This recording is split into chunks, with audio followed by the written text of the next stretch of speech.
অনেকগুলো সিরিজ খেলেছে। নিউজিল্যান্ডকে দেখলে কী হয়ে যায় বলাই যায় না। নিউজিল্যান্ড কাছে হারতেই থাকবে। হ্যাঁ, নিউজিল্যান্ডের কাছে নার্ভাস ফিল করে এরা। কথা বলবো পাকিস্তান নিউজিল্যান্ড ম্যাচ নিয়ে।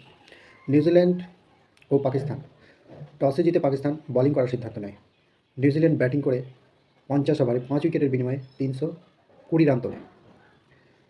এই 320 রানের বিশাল স্কোর দাঁড় করায় উইল ইয়াং, যিনি 113 বলে 107 রান করেন 12টি চার এবং একটি ছক্কার সাহায্যে। ডেভেন কনওয়ে সেরকম চলেনি, তিনি 17 বলে মাত্র 10 রান করেন। কেন উইলিয়ামসন, যিনি দলের অধিনায়ক, তিনি 2 বলে মাত্র 1 রান করে আউট হয়ে যান। আর ড্যারেল মিচেলও একজন ভালো প্লেয়ার, ড্যারেল মিচেল মাত্র 24 বলে 10 রান করে আউট হয়ে যান। কিন্তু টম লাথাম, যিনি উইকেট কিপার, তিনি 104 বলে 118 রানের মতো স্কোর করেছেন। তিনি 10টি চার ও 3টি ছক্কা মেরেছেন। আর গ্লেন ফিলিপস 39 বলে 61 রান করেন, 3টি বিশাল ছক্কা ও 3টি চার এবং 4টি বিশাল ছক্কার সাহায্যে। পাকিস্তানের দিক দিয়ে সবচেয়ে সফল বলার হচ্ছেন নাসিম শাহ। তিনি 10 ওভার বল করে 2 উইকেট নিয়েছেন 63 রানের বিনিময়ে। তারপরে সফল বলার হচ্ছেন হারিস রফ। তিনি 10 ওভার করে 2 উইকেট নিয়েছেন, কিন্তু প্রচুর রান খরচা করেছেন, 83 রান তিনি দিয়ে দিয়েছেন। আর খুশদিল শাহ, যিনি 7 ওভারে 40 রান দিয়েছেন, কোনো উইকেট পাননি। তো 320 রানের বিশাল স্কোর চেস করতে গিয়ে পাকিস্তানের যে অবস্থা হয়, পাকিস্তান একের পরে এক উইকেট হারতে থাকে। পাকিস্তানের দিক দিয়ে সাউথ সাকিল এবং বাবর আজম ওপেন করতে নামেন, কিন্তু সাউথ সাকিল 19 বলে মাত্র 6 রান করে আউট হয়ে যান। বাবর আজম কিছুটা লড়াই করেন, কিন্তু 90 বলে 64 রান করে 6টি চার এবং একটি ছক্কার সাহায্যে আউট হয়ে যান।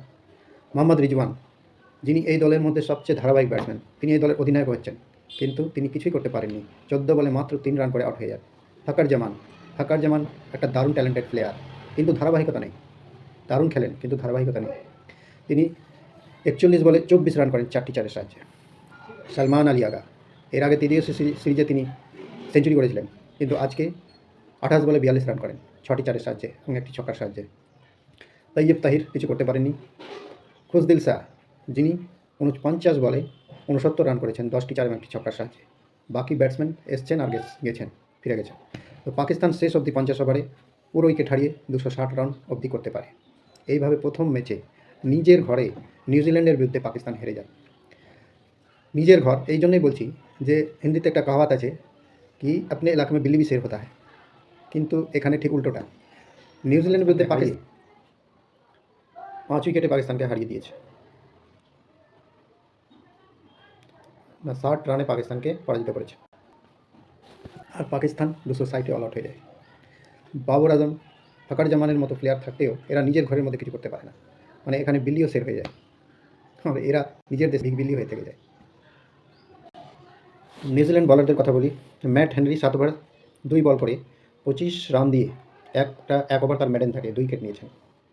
উইল রর্ক, তিনি 9 ওভার বল করেছেন 47 রান দিয়ে 3 উইকেট নিয়েছেন। তিনি সবচেয়ে সফল বোলার। আর সফল বোলার হচ্ছেন মিচেল স্যান্টেনার, তিনি 10 ওভার 66 রান দিয়ে 3 উইকেট নিয়েছেন। আর নাথান স্মিথ, যিনি 2 ওভার 20 রান দিয়ে 1 উইকেট নিয়েছেন। এইভাবে পাকিস্তানের 10 উইকেট এরা নিজেদের মধ্যে ভাগাভাগি করে নিয়েছে। তো পাকিস্তানকে হারিয়ে 5 উইকেটে পাকিস্তানকে হারিয়ে দিয়েছে।